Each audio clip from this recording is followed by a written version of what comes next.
morning, everyone, and welcome. This session is part of the CRS Italy webinar program, where we bring practical, high-value insights to real estate professionals. Today, we're going to talk about a topic that's becoming more and more relevant: foreign buyers purchasing property in Italy, and in particular, how mortgages work in this context. It's a space full of opportunities, but also full of complexities. Our goal today is very simple: bring clarity. Before we dive in, just a quick note about myself. I had the opportunity to work in North America, particularly in Canada, for several years, which gave me a direct perspective on how international real estate transactions and financing are handled across different markets. I'm also a CIPS instructor with the National Associations of Realtors, which gives me a broader perspective on international deals. That's also why being part of initiatives like CRS Italy is so valuable, because it is really about raising the standard of our professions through continuous practical education. With me today is Yuri Cecon, who will help us with the international perspective, and Gaetano Mortati, who works daily with foreign clients navigating the Italian mortgage system. He represents Mortgage in Italy, a company based in Miami, Florida, with operations also in Italy, specializing in financing solutions for foreign buyers. So let's get started. Yuri, the floor is yours. Okay, let's start with a very common question, Gaetano.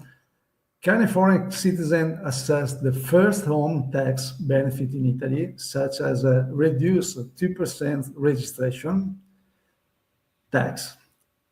And what are the actual requirements when it to transferring residencies?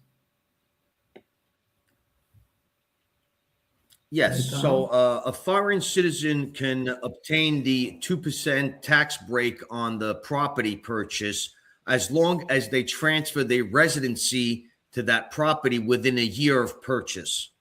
So the 2% tax will be applied at purchase, and then the residency physically, the people have 12 months to actually move there in person.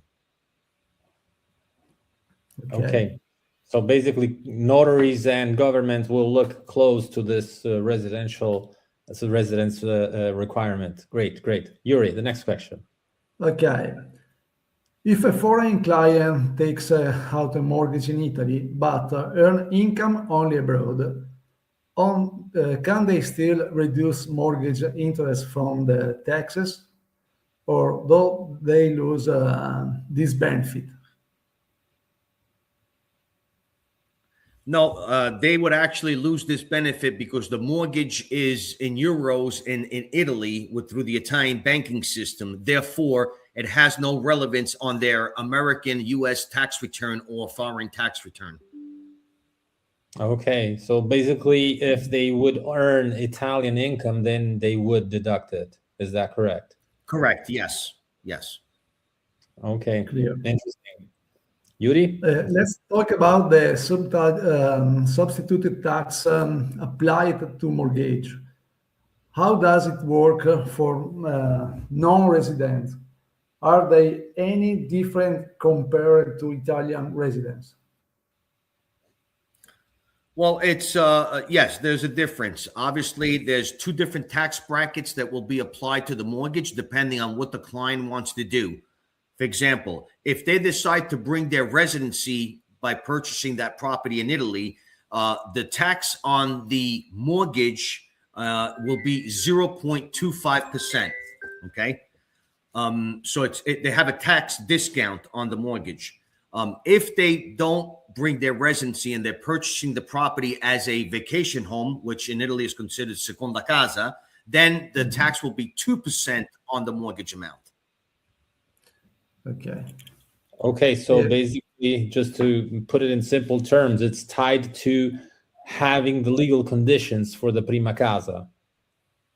Yes, it's tied to their decision whether they're going to move there or not, and whether it's going to be prima casa. If it is prima casa, they're going to have the same tax advantage just as an Italian, which is 0.25. Good. Okay. So perfect. So we've covered some key fiscal and structural aspects with Yuri. But let's now move into a more practical perspective, especially for those clients who are looking at Italy not only as a place to live, but also as an investment. More and more foreign buyers are purchasing property in Italy as an investment. For example, short-term rentals, just like Airbnb. If the purchase is financed with a mortgage, are there specific tax implications or banking constraints that we should be aware of, that the clients should be aware of? Well, yes. If they're going to use their property for Airbnb, for example, okay, or room rental, there will be a difference. If they reside there in person and they're using also the property for Airbnb, then they have no issues for taxation as far as it's prima casa. It's considered prima casa because their residency is there, even though it's used as Airbnb. Okay. If they do not live there and they're buying the property in Italy, they're Airbnb in the property, but they actually still live in the US or, outside of Italy, then they would have the IMU as a seconda casa. They would pay the taxes as IMU on the second home because they are not physically living there. As far as the Airbnb, whatever proceeds they make with the rental of the property, then there is a flat tax at the end of the year, which is capped off at 26% of proceeds paid to the Italian government. So whatever money they make by renting out their property as Airbnb, at the end of the year, they will pay 26% tax to the Italian government. Okay, so that would be the total tax the maximum tax that they would be entitled to pay at the end of the year, correct? Okay. On the income generated from the Airbnb, yes. Okay. In recent years, there has been a lot of attention about the 7% flat tax regime for foreign pensioners moving to certain areas of southern Italy. Are there any specific advantages when it comes to obtaining a mortgage for clients who choose this path? No, not necessarily. The conditions for the mortgage are the same for all clients, even if they do choose to do the 7% tax. That's mostly indicated for clients that are bringing their finances from a foreign country back into Italy. It's capped off at 7%. So they would pay 7% on that amount of money that they would bring here. There's a difference of residency. When we speak about residency, you have the physical residency where you're living at, and you have a fiscal residency. Okay. Now, if the foreign client decides to move here, they can have a residenza in Italy, but still work for an American company or a foreign company and pay taxes in that country. Okay. However, if they decide to move here and they also want to bring their fiscal residency here, then they would pay the taxes on their income here in Italy. And obviously they would have to check, for example, there's an agreement with the US that you can report your income here in Italy and pay the taxes. You're not going to get double taxed in America. But each country is different. There is an agreement between the United States and Italy for this, so you don't have a double taxation.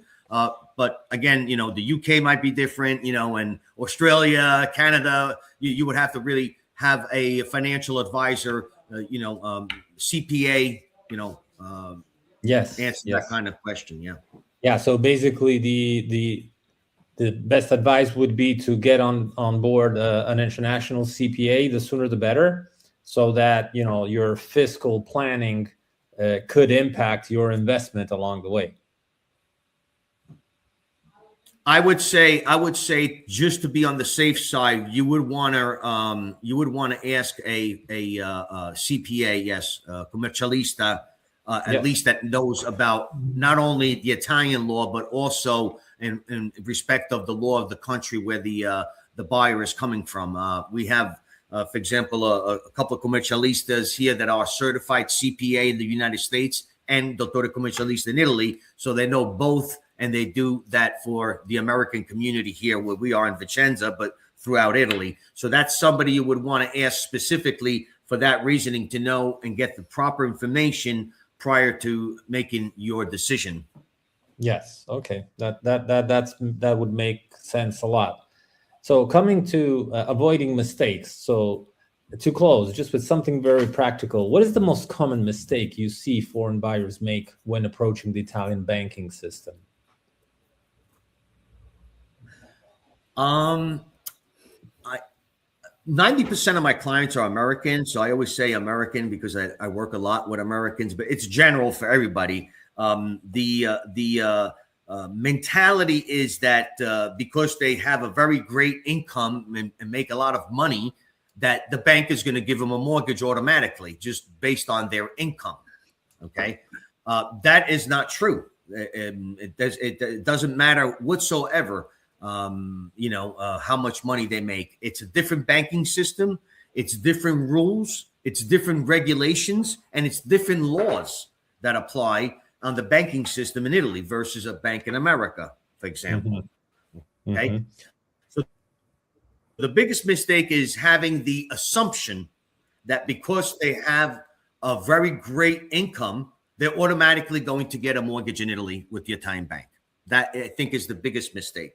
The second biggest mistake that they make is not reaching out to somebody like us that does this every day for work and going to sign a proposal agreement to buy the house, giving a down payment, maybe 30, 40,000 euro on the proposal down payment, and then coming to find out whether they can get a mortgage, but they didn't put the condition on the proposal that it is contingent upon them receiving a mortgage in Italy. So now, they find themselves where they can actually lose the property if they don't come up with the money and lose the deposit, or they have to disinvest all their money in America and take a big hit on the exchange rate to be able to purchase the property cash.